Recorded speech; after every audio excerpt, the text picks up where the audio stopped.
ఢిల్లీలో కాంగ్రెస్ సీనియర్ నేత జేడీ శీలం మాట్లాడుతున్నారు. ఇప్పుడు లైవ్ చూద్దాం. చెప్పినటువంటి మాటలు నిలుపుకోవాలని చెప్పి మేము తెలుగు ప్రజల తరఫున మనం చేస్తా ఉన్నాం. మద్దతు ఇస్తున్నామని మా అధ్యక్షులు ప్రకటించారు. మద్దతు జరుగుతూ ఉంది.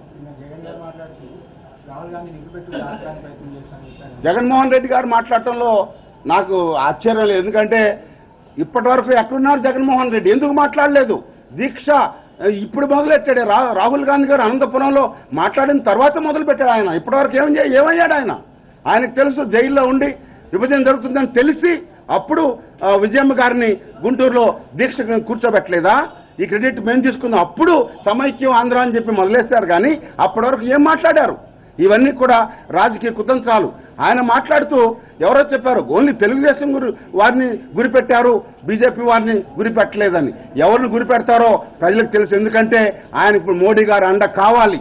దయచేసి ఎవరైతే ఈ వైఎస్ఆర్ పార్టీ సమర్థిస్తున్నారో దళితులు కానీ, మైనార్టీస్ కానీ, ముస్లింస్ కానీ చాలా గేమ్ ఆడుతూ ఉన్నాడు జగన్మోహన్ రెడ్డి గారు. దయచేసి వారి మాటలకు మోసపడకండి. మోడీ గారి ప్రభుత్వం మీ అందరికీ కూడా మనవి చేస్తా ఉన్న రాబోయే రోజుల్లో నిజ స్వరూపం మీకు తెలుస్తుంది. జగన్ గారు కావాలని మోడీ గారితో సయోధ్య పెట్టుకున్నట్లు దీనివల్ల ప్రత్యక్షంగా తెలిసిపోతుంది. దయచేసి మోసపోకండి. ఇప్పటికైనా కాంగ్రెస్ పార్టీ అందరి పార్టీ.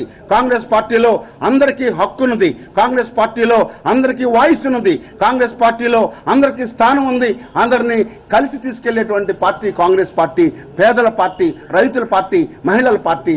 కాంగ్రెస్ పార్టీ తప్పనిసరిగా ప్రభుత్వాలకు ప్రజలకు మధ్య వారధిగా పనిచేసేటువంటి కంకణబద్దులు అయ్యాం.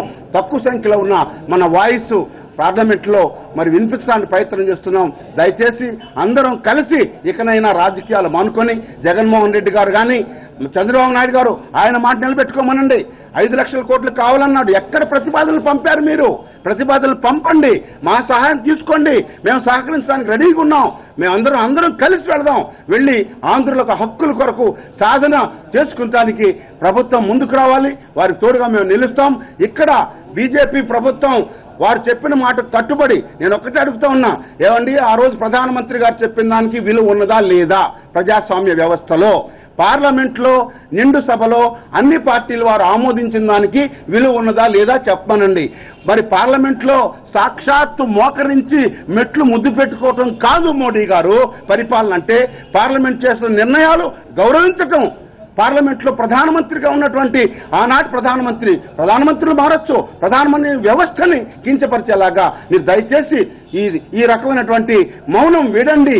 దయచేసి ఆంధ్రప్రదేశ్కు రావాల్సినటువంటి అన్ని ఆర్థిక ప్రోత్సాహాలు, ప్రత్యేక హోదా, అదేవిధంగా పన్ను మినహాయింపులు, అదేవిధంగా వెనుకబడిన జిల్లాలకు ప్రత్యేక ప్యాకేజీ.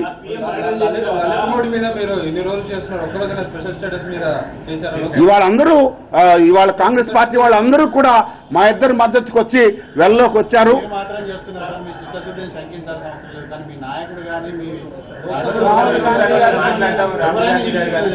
సోనియా గాంధీ గారు మొట్టమొదటి ఉత్తరం రాశారు.